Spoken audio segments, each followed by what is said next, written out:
There, so today we have another review. This is a new beer. This is from Sierra Nevada. Haven't had this one yet. Canned fresh, 3 weeks fresh. From what I understand, this might be like new. They have Summerfest. Like they do like seasons, right? They have Summerfest, Oktoberfest, the celebration, and now actually I'm curious now, what was the actual summer seasonal that they did? Well, there's a new one. So definitely use Sierra Nevada rebate. You can Google that. This costs $12.79, which is not cheap. But then again, you think about it, like I expect to pay $12 for a 6-pack, and that was 10 years ago. So we went up less than $1. Boy, you want to talk about like fast food? Like I remember being able to eat at like McDonald's for like $3. Now it's like, anyway. Sierra Nevada rebate, get $3 off. Boom. This for $10. You can't beat it. Well, we don't know how the beer tastes, so let's check it out. So this is their 6%. Carapils, malted wheat, Pilsner malt, house ale yeast, so like super pale.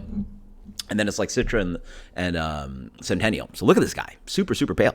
Honestly, looks like a lager. Light gold color, almost straw, fluffy, beautiful head on that guy. Oh, wow. Okay. So I didn't know what to expect from a Springfest IPA. This is what I guess it should smell like. It's very light. There's nothing green, yellow, or orange about this. This is more beige. It's pretty. It's all flowers and honey and sweet orange blossom honey and melon pear. Like it's all just like nice and like dainty. A little bit of like this soily edge on the back end. A little bit that's like earthy dank character. A little bit this kind of like that's what I used to get from Pacific Northwest beers, Portland beers. This is just a soily oosh underneath, but I like the yin and yang, the contrast. It's very light and dainty with a little bit of this kind of like bass tone depth to it, and then it's all just pale. Like it's like the malt's just like pale cracker doughy oat crackers. What do they call those? Soup crackers. Anyway, cheers. Saltines. Yeah.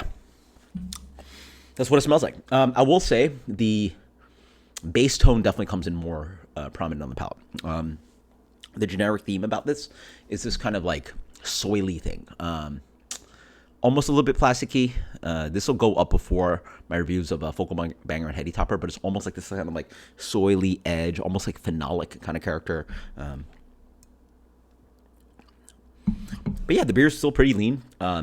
It has a nice bitterness to it, medium. Maybe leaning up medium to medium plus at most, but yeah, mostly medium.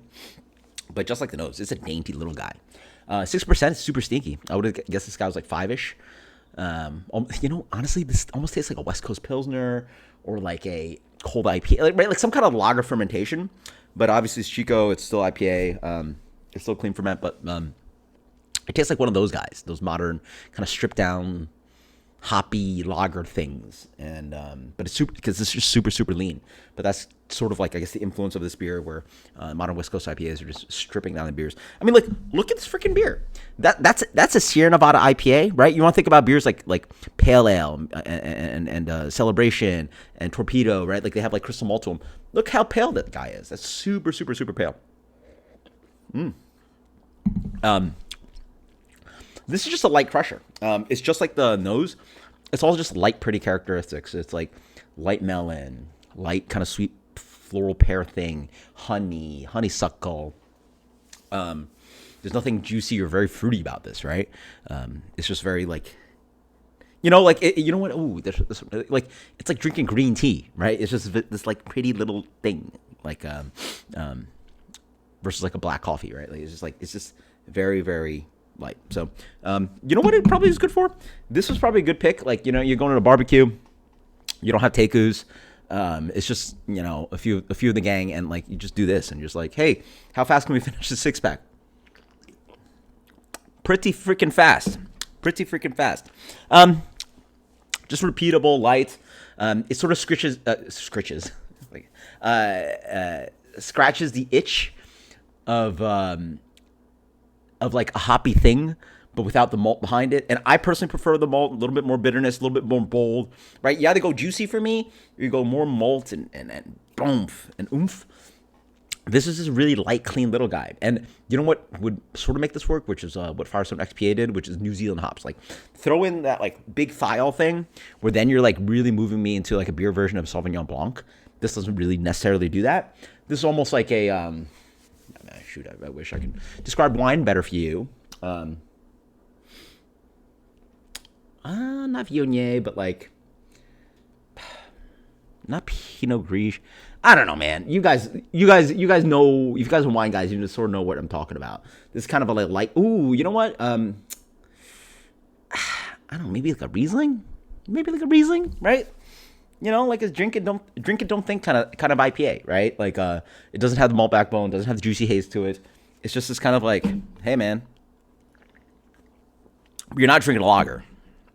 It's definitely more bitter and hoppy than that, right? And that's what you're getting. I think this is a cool beer. I'm going to give this a 93. It's not my favorite. It's not the most showy beer, but I like the fact that it's just different, right? Like, now I can go to the store, or you guys can go to the store and find something like, you know what? I don't want to kill myself tonight. I don't want a 7.5 hazy guy or double IPA. I don't really want too much malt. I don't really want Sierra Nevada Pale Ale. So let's just go something light, crushable, a little bit bitter. Bang. This guy. Pretty dainty, but still scratches the itch of the bitterness that you want from an IPA. And I assume you guys want bitterness sometimes, right? You're hotbeds, right? At least most craft drinkers are. So 93. Until next time, guys. Cheers later.